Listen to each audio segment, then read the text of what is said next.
រឿងមេយើងអ្នកនិពន្ធមិនស្គាល់ឈ្មោះកាលកំណត់តែងក៏មិនមានភាពច្បាស់លាស់ទេជាប្រភេទអក្សរសិល្ប៍ប្រជាប្រិយមានចលនាខេមរនិយមប្រភពរឿងដំណើររឿងកើតឡើងនៅក្នុងប្រទេសកម្ពុជារឿងមេយើងតួអង្គរួមមានមេយើងជាចៅមាណពនាយផេនត្រាជានាយសំពៅស្រីគ្រប់លក្ខប្រពន្ធទី1របស់នាយសំពៅនិងជាប្រពន្ធទី2របស់ចៅមាណពស្រីខាតលក្ខប្រពន្ធទី1របស់មាណពនិងជាប្រពន្ធទី2របស់នាយសំពៅព្រះបាទព្រហ្មទត្តព្រះមហេសីព្រះបាទព្រហ្មទត្តនិងតួអង្គរំលឹកជាច្រើនទៀត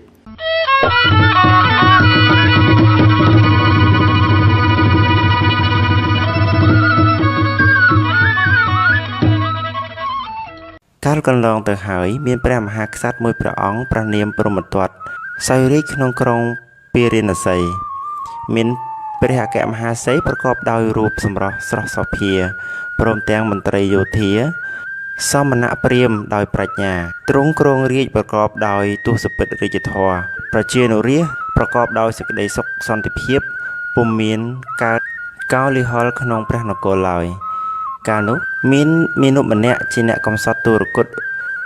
នៅតែពីអ្នកប្តីប្រពន្ធរីឯនាងប្រពន្ធវិញមានរូបស្រស់សោភាប៉ុន្តែចិត្តកំណាញ់ត្រីស្មោញៀតព្រានលៀនពុំចូលចិត្តឡើយសម័យថ្ងៃមួយមាណពនិងភរិយានាំគ្នាទៅជញ្ជាត់ត្រីឯកញ្ជើសោតធ្លុះត្បិតនាងប្រពន្ធពុំចេះជួយថែរក្សាពេលដែលប្តីជញ្ជាត់បានត្រីដាក់ចូលរមែងចេញតាមប្រហោងនោះលុះជញ្ជាត់យូរទៅក៏ចិត្តទៅដល់សំពៅដ៏ធំមួយនាយផេនត្រានិងភរិយាក៏មើលពីលើសំពៅមកឃើញកញ្ជើធ្លុះនាងភរិយាក៏ពោលថានាងជាប្រពន្ធមិនដេចមិនយកអីចុកកុំឲ្យភ្លេចប្តីនាងក៏ក្រោធខឹងហើយដេញនាងឲ្យចុះទៅនៅជាមួយមាណពនាយសំពៅក៏ព្រមបបួលមាណពដូរប្រពន្ធនាងជាប្រពន្ធថ្មីរបស់មាណពក៏ទៅកាន់កញ្ជើដើរទៅរកអ្វីមកចុកកុំឲ្យលិចរួចដើរជញ្ជាត់តាមប្តីពេលត្រឡប់មកផ្ទះវិញនាងក៏ចាត់ចែងឲ្យប្តីយកត្រីជូនញាតិព្រានលៀនអ្នកជិតខាងសឹងឆ្ងល់គ្រប់គ្នាព្រោះចៅមាណពនិងប្រពន្ធពុំដែលមានសប្បុរសឡើយលុះពួកគេទៅលេងផ្ទះមាណពទើបដឹងថាចៅមាណពបានប្រពន្ធថ្មីប្រកបដោយលក្ខណៈថ្ងៃមួយមាណពចូលព្រៃដើម្បីកាប់អុសលុះរែកត្រឡប់មកវិញប្រពន្ធឃើញឈើនោះសុទ្ធតែជាឈើមានតម្លៃដូចជាក្លាំពាក់ក្រស្នាជាដើមក៏ដេញឲ្យប្តីទៅកាប់ចងបាច់ទុកឲ្យបានច្រើននឹងអាលជួលរទេះអ្នកជិតខាងឲ្យដឹកគោទុកពេលអ្នកដើរសំពៅរកទំនិញដើមក្រស្នាក្លាំពាក់នាងលក់បានទ្រព្យសម្បត្តិជាច្រើនហើយក៏រៀបចំធ្វើផ្ទះយ៉ាងធំជួលខ្ញុំបម្រើឯប្តីនោះក៏បានស្គាល់ចៅដតីស្គាល់ព្រះស្គាល់ពញាជាដើមថ្ងៃមួយនាងស្រដីនឹងប្តីនាងចង់ឲ្យប្តីនាងរៀនរត់ឲ្យបានរហ័សដោយចិត្តផងប្រាថ្នាប្តីក៏យល់ព្រមរត់មួយថ្ងៃដំបូងក៏ប្រាប់ប្រពន្ធថាហត់ស្ទើរដាច់ខ្យល់ស្លាប់លុះរត់យូរទៅក៏លែងហត់ប្រពន្ធឃើញប្តីរបស់ខ្លួនរត់ពុំហត់គ្រប់គ្រាន់បរិបូរណ៍ក៏នាំទៅជួបនឹងមន្ត្រីដើម្បីសុំផ្ញើប្តីទៅបម្រើព្រះមហាក្សត្រនាកាលថ្ងៃមួយព្រះមហាក្សត្រទ្រង់ប្រាប់ឲ្យពលសេនារៀបចំគ្រឿងបណ្ដាការព្រោះទ្រង់ចង់ទៅប្រពៃនៃព្រៃព្រឹក្សាចៅមាណពក៏ប្រាប់ឲ្យប្រពន្ធរៀបចំក្រយាដើម្បីចូលរួមដង្ហែព្រះរាជាឯនាងប្រពន្ធរៀបចំបង្វិចឲ្យប្តីនិងផ្ចិតចង់ក្រយាសម្រាប់ព្រះមហាក្សត្រនាងដឹងថាព្រះមហាក្សត្រនឹងឃ្លាតពីមន្ត្រីទាំងឡាយមានតែមាណពម្នាក់ប៉ុណ្ណោះដែលទៅទាន់លុះព្រឹកឡើងពួកពលសេនាក៏រៀបចំដង្ហែព្រះអង្គទ្រង់ក៏បអាសពាលឿនកន្លងលុះដល់ដើមជ្រៃស្ដេចក៏បញ្ឈប់អាសពាទ្រង់ទតមើលពុំឃើញនរណាក្រៅពីមាណពទ្រង់ក៏សន្មត់នាមថាចៅមាយើងលុះថ្ងៃពេកទ្រង់ឃ្លានក្រយាក៏ប្រាប់មាយើងថាមន្ត្រីទាំងឡាយបែកខ្ញាច់គ្នាពុំដឹងទៅទីណាមាយើងក៏ទូលទៅថា ទូលបង្គំមានបាយដាច់សោយបាយទឹកស្លារបស់ដ៏មានឱជារសឆ្ងាញ់ដោយទ្រង់ធ្លាប់សោយរាល់ថ្ងៃហើយទ្រង់សរសើរដល់ប្រពន្ធមាយើងជាស្រីប្រកបទៅដោយលក្ខណៈ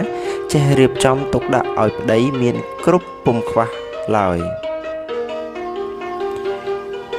លុះទ្រង់សោយហើយទ្រង់ក៏ផ្ទុំលើភ្លៅមាណពហើយមានបន្ទូលថាទ្រង់នឹងនិទានរឿងមួយឲ្យមាណពស្ដាប់ពុំតាន់និទានផងទ្រង់ក៏ផ្ទុំលក់ទៅកាលនោះមានទេវតារក្សាដើមជ្រៃក៏បានឮថាស្ដេចនឹងនិទានរឿងក៏បបួលគ្នាមូលមីនៅលើដើមជ្រៃលុះយល់ស្ដេចនន្ទ្រាពុំមានបន្ទូលទេវតាក៏ខឹងនឹងប្របាទព្រហ្មទត្តថាមុសាពុំកាន់ពាក្យសច្ចៈដូច្នេះយើងនឹងកាច់មេជ្រៃទម្លាក់សង្កត់មហាក្សត្រឲ្យបង់ព្រះជន្មជីវីបើពុំបានពេលស្ដេចនោះទៅដល់បុរីយើងនឹងកាច់ខ្លោងទ្វារសង្កត់ឲ្យខ្សែបើឆ្លងផុតទៀតពេលស្ដេចចូលទៅដល់ព្រះក្រឡាបន្ទុំយើងនឹងក្រឡាជាពោះទៅខំមាយើងឮពាក្យទេវតាពិភាក្សាគ្នាក៏ដាស់ស្ដេចមួយរំពេចទៅទូលស្ដេចថាមានទេវតានិតនៅរក្សាដើមជ្រៃខឹងនឹងព្រះអង្គថានិទានរឿងហើយក៏ទុំលក់ស្ងាត់ស្ងៀមស្ដេចស្ដាប់មាយើងហើយក៏ស្ទុះឡើងលើសេះបំផាយជាមួយមាយើងក្សិននោះមេជ្រៃក៏ធ្លាក់ផុតពីខ្សត្រថ្លៃលុះដល់ខ្លោងទ្វារស្ដេចប្រាប់ឲ្យមាយើងប្រយ័ត្នជួយវត្តគោសេះឲ្យសេះលោតផ្លោះផុតពីខ្លោងទ្វារដែលទេវតាទម្លាក់មករួចឲ្យផុតពីខ្សែលុះចូលមកដល់មណ្ឌលមាយើងក៏ក្រាបថ្វាយបង្គំលាទៅកាន់គ្រឹះស្ថានរបស់ខ្លួនព្រះបាទព្រហ្មទត្តទ្រង់មានបន្ទូលផ្ដាំថាចូលទៅចុះហើយវិលត្រឡប់មកវិញចាំដោយចៅលឺហងលុះមកដល់ផ្ទះអាត្មា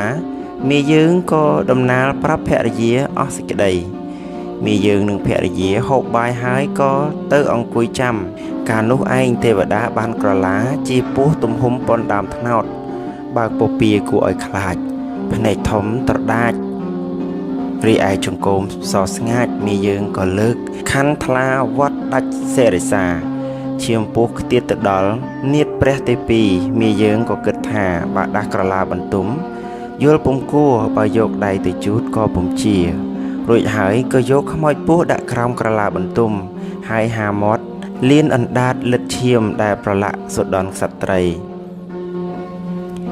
នាងនាថភ្ញាក់ឡើងក៏ដាស់ព្រះភូមិខ្សឹបប្រាប់ថាមេយើងយកជីវ៉ាមកលិតដោះខ្លួនស្ដេចព្រហ្មទត្តស្ដាប់ប៉ុណ្ណោះក៏ក្រេវក្រោធពេកក្រៃមិនបានជាគិតក៏បញ្ជាឲ្យវិជ្ជឃាត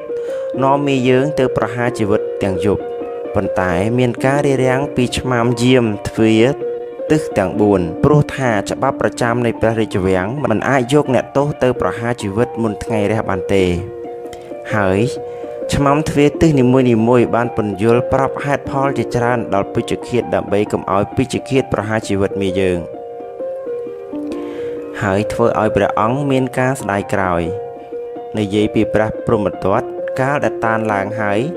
នឹករឿងសពគ្រប់ឃើញថាចៅមាណពមានគុណលើព្រះអង្គក្រាស់ក្រៃក៏ទ្រង់ត្រាស់បញ្ជាឲ្យអាមាត្យរត់ទៅតាមអាមាត្យរត់រឹងទៅតាមតាន់វិជ្ជឃាត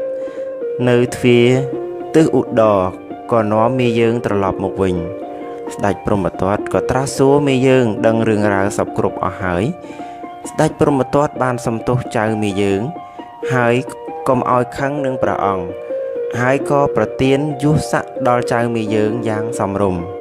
ចៅមាយើងក៏ទៅរស់នៅជាមួយនឹងភរិយាយ៉ាងសុខសាន្តថ្លែងពីនាយសំពៅកាលដែលបានដូរប្រពន្ធហើយហេតុតែនាងប្រពន្ធជាស្ត្រីខាតលក្ខមិនជួយធ្វើការអ្វីសោះគិតតែចាយពេលដែលកូនជុះអាចជុះនោមនាងមិនយកទៅលាងទេតែងតែហែកប្រែថ្មីជូតនឹងបោះចោលគ្មានស្ដាយស្រណោះបន្តិចសោះមាសប្រាក់ដែលធ្លាប់មានក៏ត្រូវរលាយអស់រហូតដល់លក់សំពៅចាយទៀតលុះអស់ប្រាក់ពីខ្លួនទាំងពីរនាក់ប្តីប្រពន្ធក៏ពោកូនដើរសុំទានគេដើរសុំយូរទៅក៏បានទៅដល់ផ្ទះមាយើងនាងជាភរិយាមាយើងមិនដឹងក៏ហៅឲ្យទានដូចសពដងហើយក៏ស្គាល់ចាក់ជាថានេះជាអតីតស្វាមីនាងជានាយសំពៅលុះឥឡូវម្ដេចក៏បានមកសុំទានទៅវិញ ចំណែកបរោះជាប្តីឃើញនាងអតីតភរិយាក៏ស្គាល់ហើយមានចិត្តខ្មាស់អៀនក៏នាំប្រពន្ធកូនកិច្ចបាត់ទៅ